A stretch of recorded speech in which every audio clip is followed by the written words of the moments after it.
축하드립니다. 71주년 교회 창립 예배를 또 저녁 기도회로 드리시는데 너무너무 축하드리고요. 왜냐하면 저희 교회 역사가 한 42년 정도 되었는데 그 시간 속에서도 얼마나 많은 어려움들이 있는지 몰라요. 그러니까 지금 있는 여러분들은 대단한 사람들이에요. 우리 옆에 있는 분들에게 이렇게 한번 이야기합시다. 수고 많았습니다. 한 번 더 할까요? 정말 수고 많았습니다. 정말 수고 많으셨어요. 여러분의 섬김이 없었다면 지금 이 자리에 있지 못할 거예요. 누군가가 헌신하고 누군가가 아파하고 누군가가 섬겼기 때문에 지금 우리가 이 자리에 있는 겁니다. 척송을 하셨는데 너무 아름다웠어요. 너무 하모니가 잘 맞아가지고 정말 아름다운 찬양 잘 들었습니다. 제가 뭐 연예인 좀 안 닮았습니까? 닮았어요? 네? 자, 그런 말 들으려고 한 게 아니라 제가 35년 전에 대학생 때였나요? 길을 걷고 있는데 누가 막 쫓아와요. 쫓아와서 저보고 하는 말이 연예인 누구 아니세요? 그러는 거예요. 그래서 아니라고 그렇게 이야기를 하고 갔어요. 그래서 저는 이렇게 쭉 가고 있는데 막 또 쫓아오는 거예요. 하는 말이 진짜 아니세요? 그렇게 이야기하더라고요. 누구를 닮았냐고 여러분 한번 짐작을 해보시면 35년 전이니까요. 지금 모습하고 다르니까 그 사람은 그렇게 생각했어요. 아무튼 이종원 씨 알아요? 리복. 뭐 저희 세대 때는 다 아실 텐데 그렇습니다. 제가 말씀을 뭘 전할까 하다가 목사님 말씀 주셨을 때에 처음에는 거절을 하고 그 다음 말씀을 전해달라고 했을 때에 저는 이런 생각을 했어요. 돌아오는 주에 제가 우리 교회 성도님들한테 전할 말씀을 전해야겠다. 그래서 이 말씀은 저희 교회 성도님들께 지난주죠. 지난주 말고 지난주, 어제 말고 그 전주에 나누었던 말씀입니다. 저는 교회의 주보를 제가 만드는데 주보를 만들고 나서 우리 한 집사님, 강 집사님께 이렇게 주보를 보내면 그 강 집사님이 제 오타, 제가 공대 출신이라서 맞춤법이 많이 틀려요. 그러면 맞춤법 이렇게 맞춰가지고 우리 또 박 집사님께 저한테 줘요. 그럼 제가 이걸 받아가지고 박 집사님에게 주보를 주면 이제 밴드에 올립니다. 밴드에 딱 올려서 그 다음 저는 복사를 하는데 인쇄를 하는데 저희 아내가 이게 속회를 인도하는 할 때 우리 강 집사님, 박 집사님과 같이 해요. 그런데 박 집사님이 강 집사님, 박 집사님은 제 설교문을 그러니까 내일 있을 설교문을 제일 먼저 설교 제목을 보는 거예요. 여기 설교 제목은 어떻게 나왔는지 모르지만 그때 설교 제목이 부담을 주는 성도였어요. 부담을 주는 성도. 그때는 이 집사님이 그 보고 나서 이 목사님 뭘 말씀하시려고 그러시나? 그런데 이 집사님은 신앙생활을 한 지 그렇게 오래되지는 않았는데 남편과 이제 지금 결혼을 했죠. 그 남편과 교제하고 그 결혼 조건이 뭐냐면 교회 나와야 된다. 그래서 믿었던 사람이에요. 그래서 제가 추례를 했어요. 처음에 제목만 보고 나서는 무슨 생각을 했냐면 부담을 주는 성도 이렇게 생각했을 것 같아요. 했던 것 같아요. 뭐냐면 정신적인 부담을 주는 사람, 육체적 부담을 주는 사람, 경제적 부담을 주는 사람, 그래서 정말 만나기 싫고 함께 있으면 피하고 싶은 사람, 목사님이 이런 말씀 하시려나? 라고 생각을 하고 있었던 거죠. 그러고 나서 이제 주일 설교를 들었던 거예요, 이 집사님이. 그리고 이제 아내랑 저희 교회는 주일 설교가 속회가 됩니다. 그래서 속회랑 이렇게 이야기 나누면서 그런 뜻이구나 라고 알게 되었다고 이야기를 했어요. 저는 오늘 박 집사님이 생각했던 그런 부담을 주는 성도에 대해서 이야기하려는 것이 아닙니다. 어떤 부담이냐면, 여러분 이런 사람 있죠? 자꾸 생각나는 사람. 뭔가를 좀 해주고 싶은 사람. 막 부담이 생기는 거죠. 저 사람은 뭔가 좀 도와주고 싶다 하는, 이렇게 마음이 부담을 갖게 하는 그런 사람. 제가 대학생 때에 서울의 서연교회 장로교회입니다. 장로교회에서 섬겼는데 청년 때예요. 제가 월요일부터 금요일까지 저는 건축을 전공했는데, 저는 건축공학과를 전공을 했습니다. 그런데 제 동기들은, 건축과 우리 동기들은 저를 가르쳐서, 저는 이제 대학교 CCC 아시죠? 활동을 했는데, 쟤는 CCC과라 그랬어요. 꼭 막 매일 스컬럼에 가서 훈련받고 뭐 하고 이렇게 하니까 쟤는 CCC과야 할 정도였어요. 그러니까 CCC에 있는 모든 활동은 다 참석하고 훈련은 다 받았어요.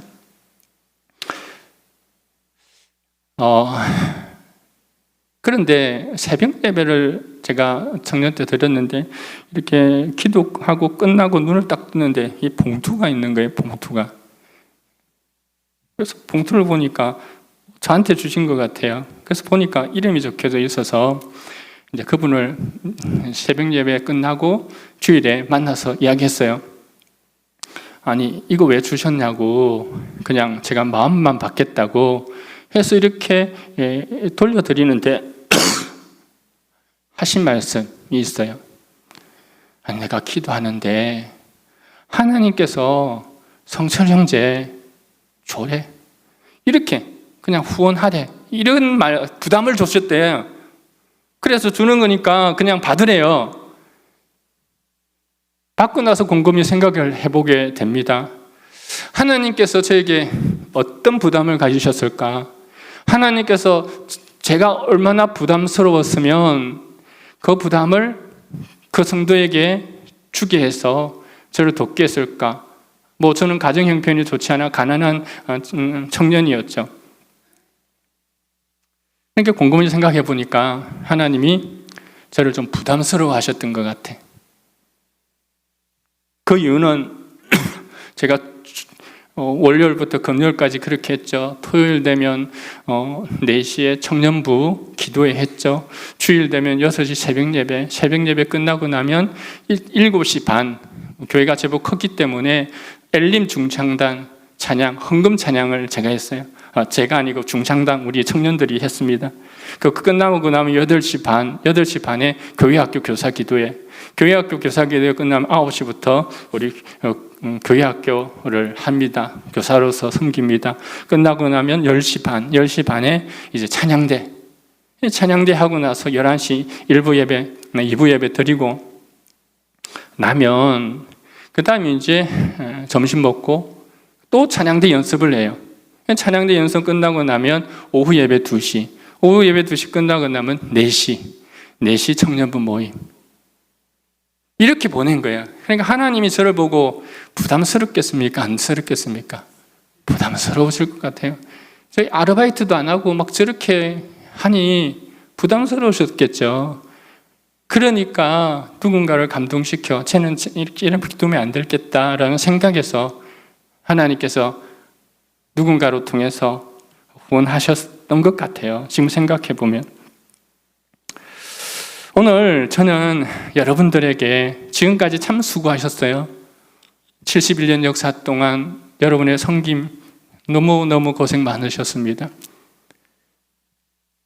성경에는 하나님께서 부담스러워했던 사람들이 나옵니다. 오늘 말씀의 주제처럼 하나님 어떤 사람을 부담스러워할까? 하나님은 어떤 사람을 가르쳐서 그냥 가만히 있지 못하실까 하는 이야기를 하려고 합니다.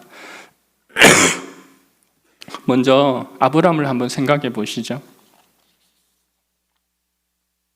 하나님은 어떤 사람을 부담스러워 하실까요? 본토와 친척과 아비집을 떠나라. 떠나버린 거예요. 너 자식을 바치라. 바치려고 한 거예요.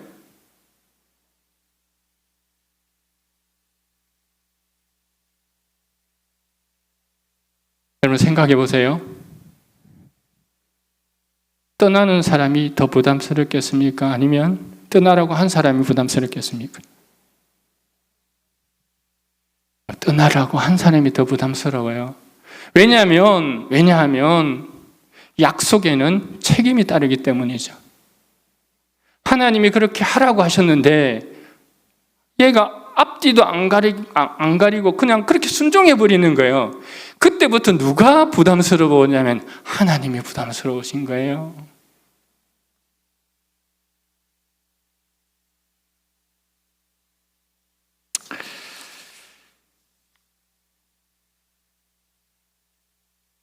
약속에는 책임이 따른다고 이야기했는데 제가 부목사를 있을 때에 서산에 있는 가난교회에서 섬겼습니다. 제가 교육부를 맡았는데 제가 학생들이 어디에 나오냐 산골에서 살아요. 그러면 제가 차를 가지고 가서 그 애를 데리고 이렇게 옵니다. 아직도 기억에 남는 한 애가 있어요. 그때 6살인가 됐는데 이름이 유진이에요. 유진이. 그리고 그 동생이 있었는데 그 유진이 동생은 이제 좀 걷고 말도 그렇게 엄청나게 잘하지 않는 그런 한 3살 됐을까요? 그 정도예요. 근데 예배를 드리니까 제가 너무 이뻐가지고 유진아 다음 주에 목사님이 뭐 하나 해주고 싶은데 뭐 먹고 싶어? 그러니까 요플레 이렇게 해요. 요플레. 딸기 맛, 뭐 무슨 맛, 딸기 맛, 뭐 포도 맛 이렇게 이야기하는 거예요. 그래서 그래 그러면 다음 주에 목사님이 사줄게, 갖다 줄게 이야기를 했어요. 일주일이 훌쩍 지났는데 그날 아침 제가 기억이 나요. 준비하는 게 좀 늦었어요. 그래서 이 차를 몰고 가려고 하는데 딱 생각이 난 거예요. 그게 요플레를 준비를 못한 거죠. 근데 마음속에 이런 생각이 드는 거죠. 애가 기억하겠어? 일주일이 지났는데 뭐 6살 됐는데 이런 생각이 먼저 들었고, 두 번째로 기억한다 하더라도 뭐 다음에 더 좋은 거 준다고 맛있는 거 준다고 하면 되지 하는 생각이 딱 들었어요. 그런데 또 한쪽 마음에서는 아니지, 준다고 했으면 줘야지. 근데 어떤 마음이 이겼냐면 줘야지 하는 마음이 이겼어요. 그래가지고 이제 바쁘지만 가서 마트에 가가지고 샀어요. 요플레를 딱 사고 이제 애를 데리고 가는 거예요. 예배 드리러 아침 시간이니까 예배를 데려오려고 산골 가서 딱 갔어요. 보통 때 같으면 어떻게 하냐면요, 제가 집에 들어가서 딱 가면 엄마가 얘야 유진아 목사님 오셨다 하면 그때 준비가 막 이렇게 나오는 거예요. 그런데 제 차를 몰고 가는데 저 앞에서 얘가 딱 기다리고 있는 거예요. 얘만 기다리는 게 아니라 자기 동생까지 딱 데리고 나와서 딱 기다리고 있는 거죠. 너무 이쁜 거죠. 얘 딱 해서 유진아 자 타 해서 탔어요. 딱 탔는데 얘가 뭘 가지고 있는데 뭘 가지고 있냐면요, 숟가락을 가지고 있는데 3숟가락, 큰 숟가락을 다 가지고 있는 거예요. 얘만 가지고 있는 거예요. 동생도. 여러분 요플레 숟가락 알죠? 조그만 거. 얘들은 그게 너무 작아서 안 된다고 생각해요. 먹을 때 그냥 이렇게 퍼먹고 싶었던 거예요. 그래가지고 이걸 준비하고 기다렸던 거예요. 만약에 제가 그때 안 가져갔더라면 어떻게 됐을까? 저는 믿어준 걔들이 너무 사랑스럽더라고. 나를 믿어준 게 너무 사랑스럽더라고요. 지금도 기억하는 거 보세요. 제가 지금 이 시간에 유진이 이름 들어서 설교한다는 걸 걔가 알까요? 그렇지만 저는 평생 잊을 수가 없어요. 그 모습을. 여러분, 하나님께 여러분이 순종하는 모습 보면 하나님이 어떻게 볼까요? 떠나라고 하는데 떠나버려. 드리라고 했는데 드리니까 어떻게 하겠어요? 하나님은요, 순종하되 정말 진실한 마음으로 순종하는 그 사람에게 부담감을 가지세요. 그리고 무한 책임을 지세요. 무한 책임.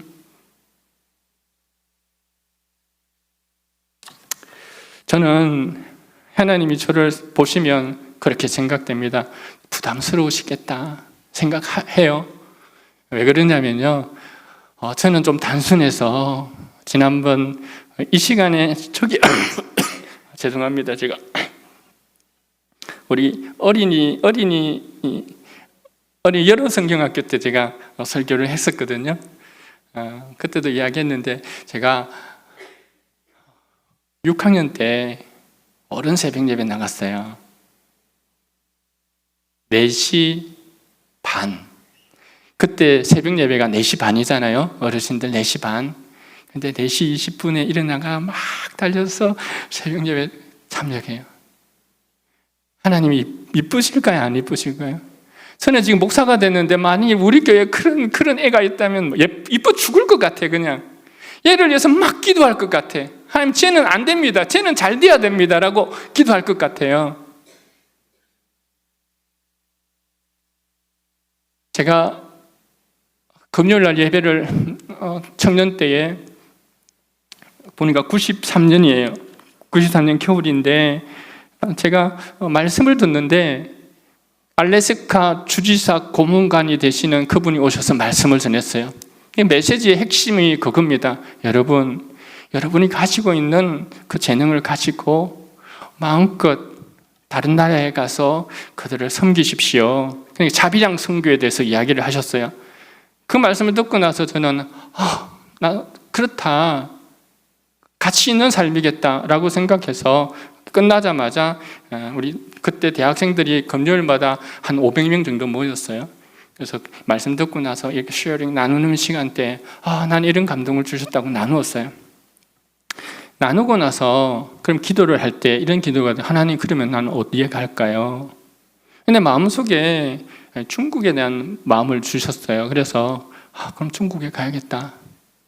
그리고 나서 내가 그 다음 학기에 휴학을 해버렸어요. 휴학하고, 왜냐하면 중국에 가려면 중국어가 돼야 되잖아요. 휴학하고 그때 92년도 중국과 수교가 되었을 거예요. 그죠?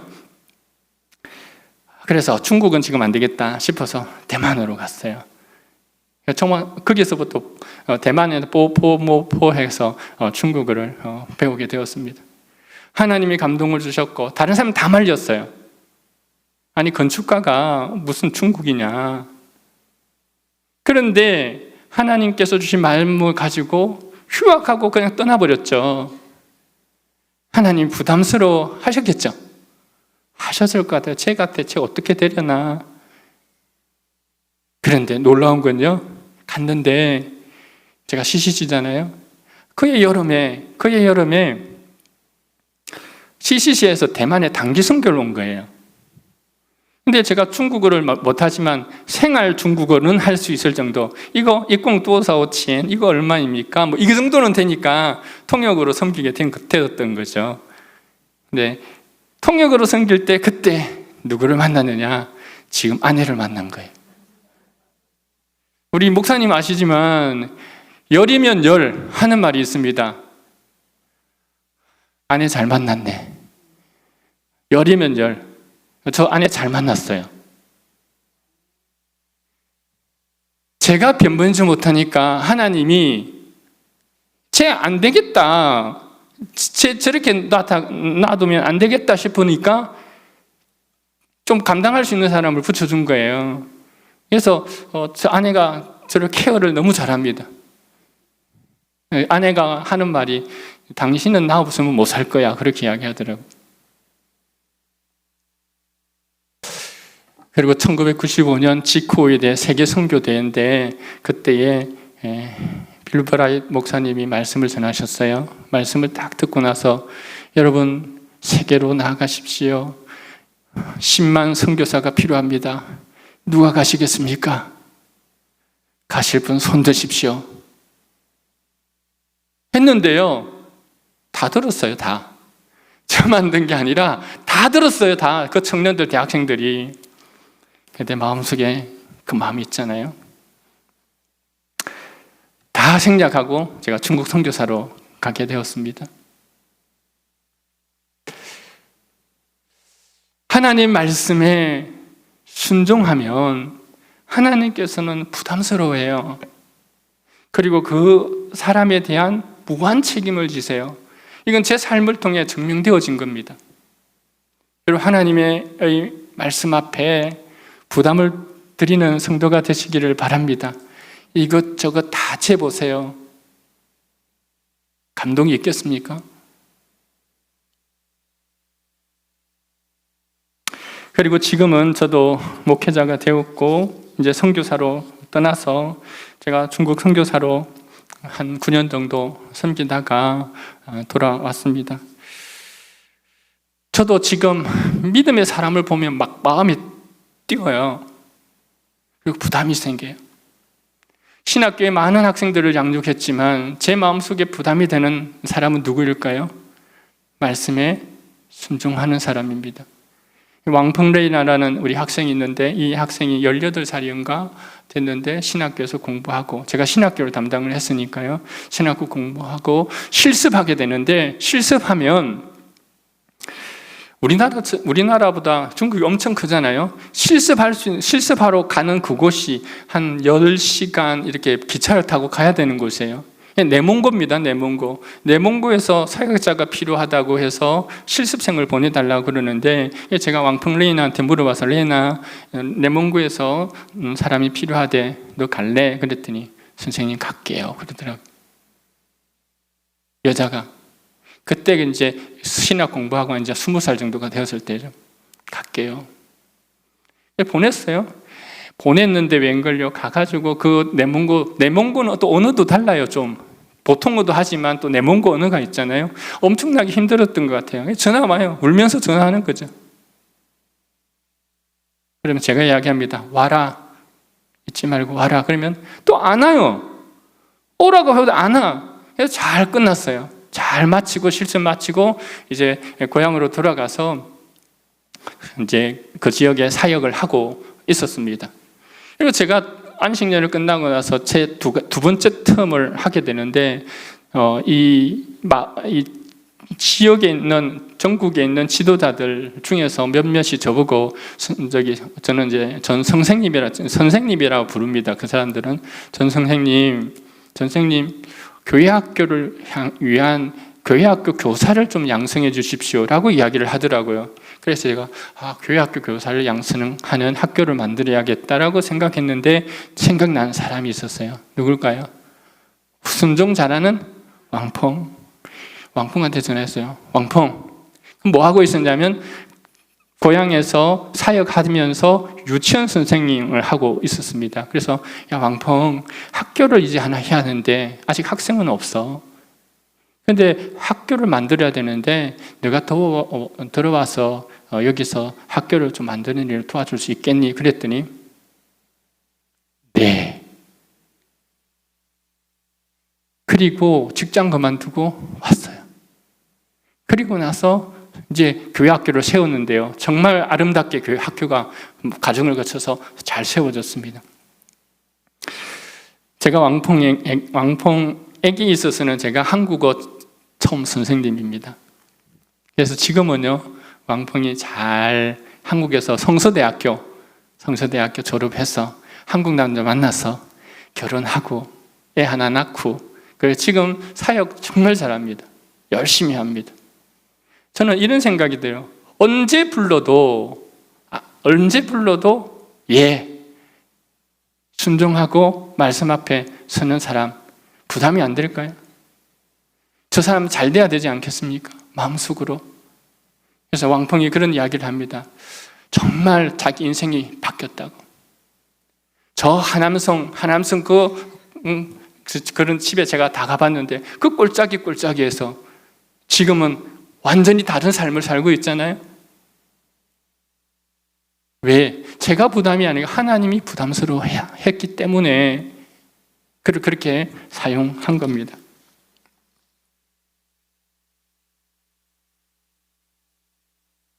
확실한 한 가지가 있습니다. 그건 철저하게 순종하는 이들을 하나님께서는 부담스러워하시고 그에게 무한 책임을 지신다는 사실입니다. 그렇다면 여러분, 지금 여러분들의 모습이 어떻습니까? 하나님 여러분의 모습을 보고 부담스러워하실까요? 쟤는 내가 신경 쓰지 않으면 안 돼. 앞뒤도 안 가리고 말씀 앞에 순종하는 쟤는 내가 그냥 두면 안 돼.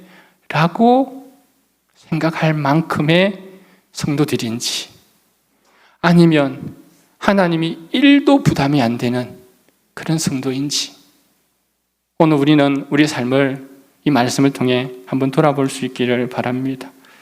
두 번째, 어떤 사람을 하나님이 부담스러워 하시느냐. 오늘 안 읽었습니다만 이 말씀이죠. 오늘 말씀에 누구는 모세 이야기입니다. 모세가 지금 출애굽해서 광야에 있습니다. 그런데 이제 출애굽했어요. 홍해를 건넜어요. 그런데 이때에 누나 미리암과 형 아론이 이런 이야기를 합니다. 여호와께서 우리와도 말씀하지 아니하시느냐. 이 말은 너만 리더자냐 하는 이야기예요. 이 이야기를 누가 들었냐면 모세가 들었죠. 성경은 모세가 들은 게 아니라 하나님도 들으셨다라고 기록합니다. 그들이 이렇게 말하는 것을 주님께서 들으셨다. 그런데 그 다음 절에 나오는 게 이렇게 기록되어 있어요. 3절. 모세로 말하자면 땅 위에 사는 모든 사람들 가운데 가장 겸손한 사람이다. 이렇게 기록하고 있습니다. 여러분, 형 서운하지 않겠습니까? 형한테, 누나한테 서운하지 않을까요? 이렇게 많은 사람들 고생해서 내가 데리고 왔는데 나의 리더십에 대해서 반대하는, 이거 큰 상처를 줬는데 마음이 얼마나 안 좋겠어요? 그런데 모세는 한마디도 안 했어요. 모세는 한마디도 안 했는데 그 다음 절에 나오는 말이 뭐냐면요, 모세는 모든 사람들 가운데 가장 겸손하다. 여러분, 어떤 사람이 겸손한 사람이죠? 겸손하게 되는 두 가지 방법이 있습니다. 하나는 상대를 높이면 돼요. 두 번째 방법은 뭘까요? 나를 낮추면 돼요. 상대를 높이든지 나를 낮추든지. 이게 겸손한 사람입니다. 그럼 모세는 어떤 경우일까요? 자신을 낮추는 사람이죠. 나는 부족합니다. 나는 자격이 없습니다. 하나님은 이처럼 겸손하게 자기를 낮추는 자를 어떻게 하실까요? 가만히 보고 있지 않으십니다. 가만히 있을 수가 없어요. 부담이 되셔서. 여러분, 빌립보서 2장에 보면 우리가 잘 아는 예수님의 겸손이 나오죠. 예수님은 하늘 보좌 버리시고 이 땅에 내려오셨고 하나님과 동등됨을 취하지 아니하시고 낮아지셨죠. 그 다음으로 나오는 말씀이 뭐죠? 그를 높이시사, 이렇게 나오잖아요. 하나님은 자기를 낮추는 자를 그냥 두지 않으세요. 보고만 있을 수가 없다는 말입니다. 그래서 그 다음 이어지는 이야기가 어떠냐, 하나님이요, 개역개정 성경은 여호와께서 갑자기 모세와 아론과 미리암에게 이르시되 너희 세 사람은 회막으로 나오라 했습니다. 우리 세 번역은요, 주님께서 모세와 아론과 미리암을 당장 부르셨다, 이렇게 나옵니다. 모세가 가만히 있으니까 누가 났습니까? 하나님이 나서는 거예요. 하나님이 나서가지고 당장 부른 거죠. 당장 부릅니다. 그러면서 하나님이 하셨던 말 6절, 7절, 8절, 9절입니다. 너희는 나의 말을 들으라. 너희 가운데 예언자가 있으면 나주가 환상으로 그에게 알리고 그에게 꿈으로 말해 줄 것이다. 나의 종 모세는 다르다. 그는 나의 온 집을 충성스럽게 맡고 있다. 그와는 내가 얼굴을 마주 바라보고 말한다. 명백하게 말하고 모호하게 말하지 않는다. 그는 나 주의 모습까지 볼 수 있다. 그런데 너희는 어찌하여 두려움도 없이 나의 종 모세를 비방하느냐? 주님께서 그들에게 진노하시고 떠나가셨다. 이 뭡니까? 바보처럼 아무 말도 못하고 가만히 있으면 하나님께서 가만히 있지 않으시죠. 모세는 알았어요. 하나님의 마음을. 왜 그러냐면 민수기 32장, 민수기를 모세가 썼잖아요. 민수기 32장 35절에 원수 갚는 것은 내게 있으니 내가 갚겠다라고 말씀하십니다. 이 말의 의미를 보면요, 너는 가만히 있으라. 왜 너가, 하나님은요, 우리가 악하게 마음 아파서 막 화내고 이걸 원치 않으세요. 하나님 어떤 마음이냐면, 우리 자식들 있잖아요. 우리 자식들 마음 상해하면 가만히 있어. 내가 해결해 줄게. 내가 해결할 테니까 너는 가만히 있어. 너는 가만히 있어. 예, 하나님이 나타나셔서 이들을 부르시고 모세를 변호해 주십니다. 모세를 다 변호해 주시고 그 다음 아론과 미리암을 책망하시고 또 미리암에게는 벌을 내리지 않습니까? 겸손한 사람은요, 인내함으로 하나님께 맡깁니다.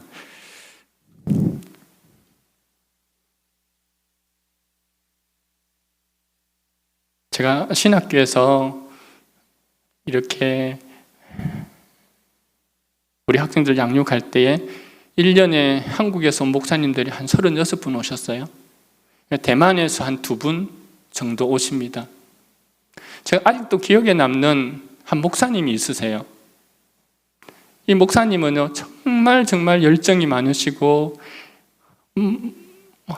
열정이 많으세요. 그래서 겨울에 이렇게 옷을 입고 오시면 말씀 전하시고 나서 애들 이렇게 보면 애들이 옷이 변변치 않으면 이 옷을 벗어가지고 주는 거예요. 시계 차고 온 거 그냥 시계 주는 거예요. 이 정도예요. 그런데 이분이 신학생들이니까, 이제 목회자들 사람들이니까 그 학생들에게 이런 이야기를 하더라고요. 얘들아, 절대로 화내지 마라. 절대로 분내지 마라. 그러면서 당신의 이야기를 해주셨어요. 대전에 한 200명 정도 되는 교회를 맡으셨는데 이 목사님의 과거가 조폭이었어요, 조폭. 근데 회개하고 열정이 있으니까 회개하고 그 다음에 말씀을 전해서 중용이죠. 교회에 섬기게 되었는데 어느 날 회의를 하는데 위원들이 있잖아요. 상임위원들, 저희에게는 상임위원들인데 중직들이 모여서 회의를 하게 되었는데 회의하는데 한 사람이 반대를 위한 반대를 하는 거예요. 그러니까 옛날 그 성격이 나온 거죠. 그래서 여기에 컵이 있었는데 컵을 던져버린 거예요. 근데 교회는 목사님이 어떤 상황에서 왜 컵을 던졌는지 이야기는 없어요. 딱 하나만 남았어요. 사실만 남았어요. 뭐죠? 컵을 던졌다는 것만 남은 거예요. 그래서 교회에서요, 반이 나갔어요. 그러면서 그분이 우리 신학생들이 하는, 여러분 목회자가 될 텐데 절대로 화내지 마세요. 인내하세요. 이 말을 전해주시더라고요. 지금도 마음에 남아 있습니다. 야고보서 1장에 보시면 사랑하는 형제자매 여러분은 이것을 알아두십시오. 누구든지입니다. 일부분의 사람이 아니요 누구든지 듣기는 빨리 하고 말하기는 더디하고 노하기도 더디하십시오. 노하는 사람은 하나님의 의를 이루지 못하기 때문입니다. 여러분, 화내고 이기면 좋습니까? 화내고 이기면 이긴 겁니까? 아니죠. 그러니까 하나님께서 뭐라고 말씀해요? 너 화내지 마라. 내가 대신 화내줄 테니까 너는 가만히 있으라. 이렇게 말씀하시는 거죠. 저는 이 말씀이 너무나 감동적이에요. 자식이 화내는 걸 보기 싫은 부모처럼 내가 해줄 테니까 너는 가만히 있으라는 거예요. 겸손은 뭐냐면요, 인내함으로 하나님께 맡기는 게 겸손입니다. 교부 터툴리안이라는 사람이 있는데 이 말이 좋아서 제가 적어왔습니다. 참는 것은 여자를 아름답게 하고 남자를 가치 있게 하고 소년의 인내는 사랑을 받고 청년의 인내는 칭찬을 받고 노년의 인내는 존경을 받는다고 했습니다. 인내가 얼마나 중요하냐면요, 어쩌면 우리 신앙생활은 1부터 10까지 인내예요. 딴 거 없습니다. 인내만 잘해도 돼요. 오늘 모세를 보시고 왜 하나님이 모세를 부담스러워했는가? 인내하잖아요. 그 상황 속에 아무 말 하지 않잖아요. 하나님이 대신해 주시는 겁니다.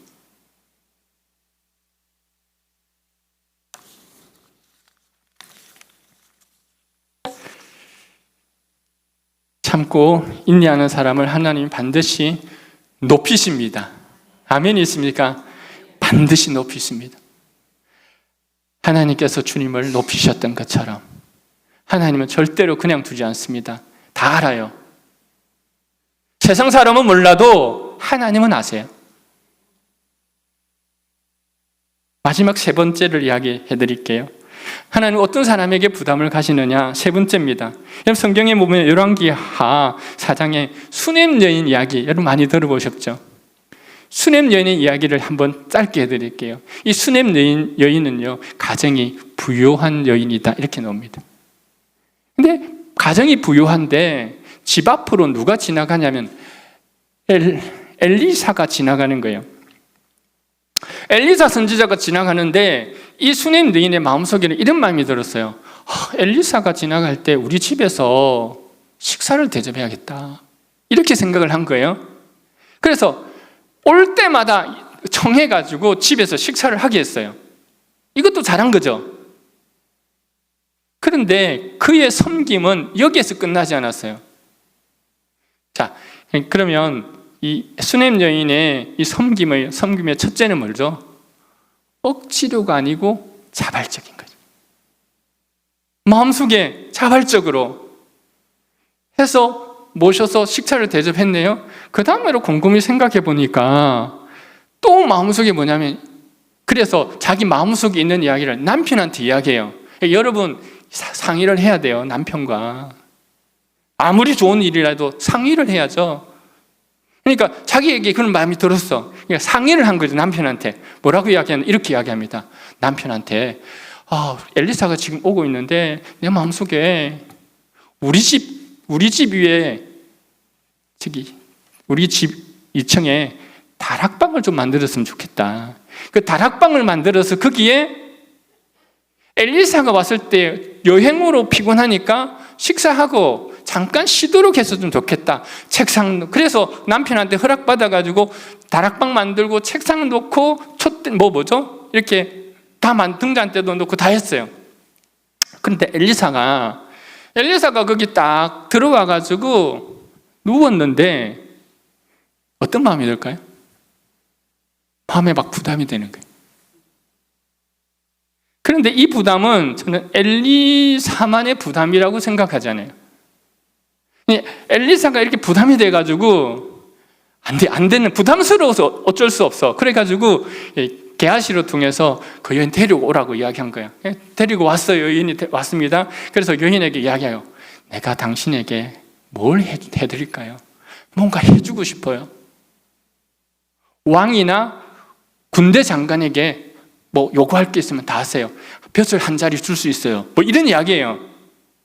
그런데 여인이 뭐라고 이야기하냐면 필요 없습니다. 이렇게 이야기하는 거죠. 그런데 필요 없다고 했을 때에 엘리사가 그냥 그만둔 게 아니라 그 감사하는 마음, 부담감이 가시지를 않으니까 다시 게하시한테 이야기해요. 게하시한테 물어봅니다. 진짜 저 여인 뭐 필요한 거 없냐? 라고 물어봤더니 게하시가 이야기하는 거죠. 아들이 없습니다. 알겠다. 그래서 그 여인을 불러가지고 이야기합니다. 내년 이맘때쯤 당신은 아들을 안고 있을 거다 라고 한 거예요. 말씀드린 것처럼 여러분 생각해 보세요. 엘리사가 부담이 되는 거죠. 그의 섬김이 가만히 있을 수가 없는 거죠.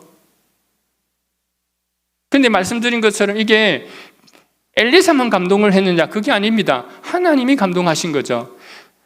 아기를 낳게 하는 것이 엘리사의 능력으로 하는 것이 아니지 않습니까? 하나님의 능으로 되는 일이니까. 여러분, 하나님을 전심으로 섬기는 사람, 여러분 부담스럽죠? 목사님 부담스럽지 않으세요? 저는 앞뒤 모르고 교회 헌신하는 사람 부담스러워요.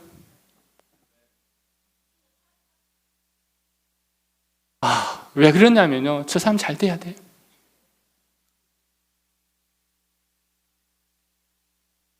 그럼 수냄 여인의 그 섬김에는 첫 번째로요, 아까 말씀해, 이게 자발적이에요. 억지로. 여러분, 억지로 하는 헌신은 하지 마세요. 여러분, 억지로 하고 나서 헌신하고 나면 그게 문제가 돼요. 이 수냄 여인은요, 억지로 한 게 아니에요. 마음속에 기쁨을 한 거예요. 함께하는 교회가 얼마나 좋은 교회입니까? 여러분 생각해 보세요. 얼마나 많은 이들의 헌신이 있었습니까? 여러분 선배들 다 보셨죠? 앞서가신 분들 보셨죠? 그런 헌신이 없이 지금 교회가 있겠습니까? 이 자리에 누군가는 있었어요. 누군가는 있었어요. 그 사람이 많고 적은 게 아니에요. 누군가는 있었습니다. 자발적인 섬김, 그리고 기회가 주어질 때마다 섬겼죠. 그 다음 최선으로 섬겼는데요. 최선으로 섬겼어요. 더 섬기는 거예요. 덜 섬기는 게 아니라 더 섬겼죠. 이만큼 한 게 아니에요. 이만큼으로 끝난 게 아니죠. 그리고 대가를 기대하지 않는 섬김이었습니다. 지난주인가 저희 교회에 저희 오늘 성도들이 저희 교회는요 성도들이 많이 없어요. 예배 한 47명, 49명, 이번 주 49명 정도 되었던 것 같아요. 오전 예배, 어른들. 수요일 날에는 더 작아요. 그런데 수요일 날 반주하는 우리 청년이 있는데 이렇게 이야기하더라고요. 목사님, 다음 주에 성결계 다니는데 봉사가 있어요. 1박 2일로 어떻게 가기 때문에 반주하기가 힘들 것 같아요. 그렇게 이야기를 하더라고요. 그래, 무반주를 하면 돼. 그래서 제가 찬양을 뭘 준비했냐면 찬송가를 준비를 했습니다. 이제 수요일 날이 되었어요. 안 오겠지 생각하고 있는데 6시 40분 돼서 전화가 온 거예요. 목사님, 갈게요. 그런데 한 7시 10분에 도착할 것 같아요. 7시 반에 예배인데 7시 10분에 도착할 것 같아요. 그래 와. 해서 그날 이제 반주를 했습니다. 앞에 나가서 이제 갈 때 인사를 하는데 보니까 감동이 되는 게 그 여행 가방 있잖아. 이 무거운 거 들고 온 거예요, 그냥. 아니, 목사님한테 허락 받았잖아요. 안 와도 되잖아요. 아니면 집이 그렇게 멀지 않으니까 집에 짐 다 갖다 놓고 천천히 와도 되잖아요. 근데 연습하러 오려고 온 거예요. 감동이 되지 않습니까? 마지막 하나만 말씀을 드릴게요. 제가 선교사로 있었기 때문에 저는 진짜 엄청난 많은 섬김을 봤어요. 그 중에서 제가 기억에 남는 한 섬김이 있는데 제가 내몽고에 말씀을 전하러 갔습니다. 내몽고에 말씀을 전했는데 제가 사역 가운데 이제 농장을 하나 하게 되었는데 제가 이렇게 말씀을 전했어요. 우리 농장을 하나 만들었습니다. 농장에 섬길 사람이 필요합니다. 이렇게 이제 이야기를 했습니다. 그래서 설교 다 끝나고 났는데 부부가 찾아왔어요. 우리가 가서 섬기겠습니다. 그래서 이제 약속하고 제가 마중나루로 북경 시잔인가로 가서 서잔이죠.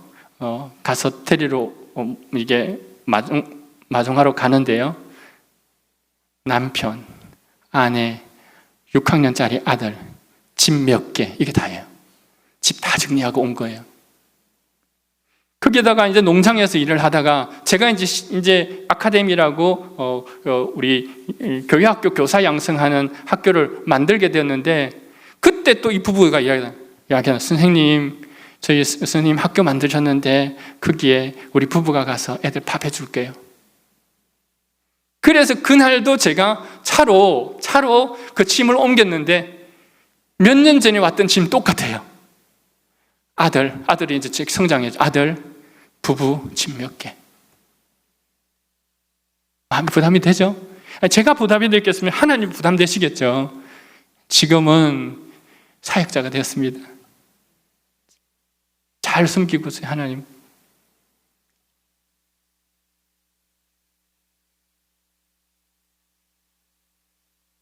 이제 마지막으로 제가 앞에 우리 박 지사님 이야기해 드릴게요. 박 지사님이 목사님 설교 부담 주는 성도가 뭐다라고 이제 들었잖아요, 설교를. 그다음 속회를 하게 되었습니다. 이제 아내하고 속회하는데 이렇게 이야기하는 거예요. 아휴, 사모님, 저는 하나님이 너무너무 부담스러워요. 이게 앞뒤가 맞는 이야기입니다. 이렇게 이야기해요. 사모님, 저는 요새 하나님 너무너무 부담스러워요. 이렇게 이야기하는 거예요. 그 이유가 뭐냐면요, 나는 하는 거 없는데 하나님 너무 잘해 주시는 거예요. 나는 별로 하는 게 없다고 생각하는데 하나님이 나한테 너무 잘해 주시는 거야. 그래서 지금 너무 부담스럽대요. 저는 생각해 보니까요, 이천에서 와요. 남편 애들 데리고. 재정부 있잖아요, 컴퓨터 그거 마지막까지 남아서 봉사해요. 그리고 어머니를 전도했어요. 하나님 감동하지 않겠습니까? 뭐 그냥 좋겠습니까? 이제 결론입니다. 여러분, 하나님께 부담을 드리는 성도가 되시기 바랍니다. 1도 부담이 되지 않는 그런 성도 말고 진짜 하나님 생각하면 그냥 두면 안 된다 라고 생각할 수 있는 믿음의 성도들이 되시기를 바랍니다. 지금까지 그런 하나님의 부담을 준 사람들이 이 함께하는 교회를 이루어 왔습니다. 맞으시죠? 그런 사람이 없었다면 절대로 있을 수가 없습니다. 누군가는 그 일을 감당했습니다. 반드시 했습니다. 하나님께 아름다운 이 거룩한 부담을 안겨드리는 여러분이 되시기를 주님의 이름으로 축원합니다. 저는 여러분이 행복했으면 좋겠어요.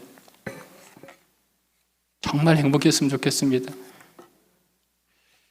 제가 우리 마지막 찬양을 할 텐데, 목사님이 앞에 소개할 때 제가 병이 있다 그랬잖아요. 제가 만성 골수성 백혈병을 앓고 있습니다. 앓고 한 2년 전에 알게 됐어요. 이제 항암 치료가 요새는 잘 나와가지고 표적 항암 치료제를 이제 먹고 있습니다. 그런데 사실 만성이 되든 급성이 되든 이거 우리의 소관이 아니잖아요. 제가 하나님께 부담을 드렸는데 하나님이 저한테 부담을 주시네요. 저 괜찮아요.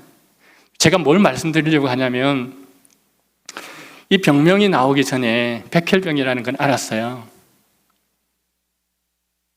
그런데 이제 삶을 어쩌면 뭐 준비를 해야 되는 경우일 수도 있고, 그때 제 삶을 이렇게 돌아본 거죠. 돌아봤는데 오늘 이 찬양처럼 잘 살았다, 후회 없이 살았다 하는 생각이 들었어요. 그러니까 마음이 너무 평안한 거죠. 그때 제가 알고 성도들은 모르는 가운데서 전했던 그 다음 주의 설교가 하나님은 옳습니다 였습니다. 병 걸려도 하나님이 옳으시죠? 건강해야만 하나님 옳습니까? 아니에요. 하나님은 옳으세요. 하나님은 언제나 옳으십니다. 근데 너무 행복한 거죠.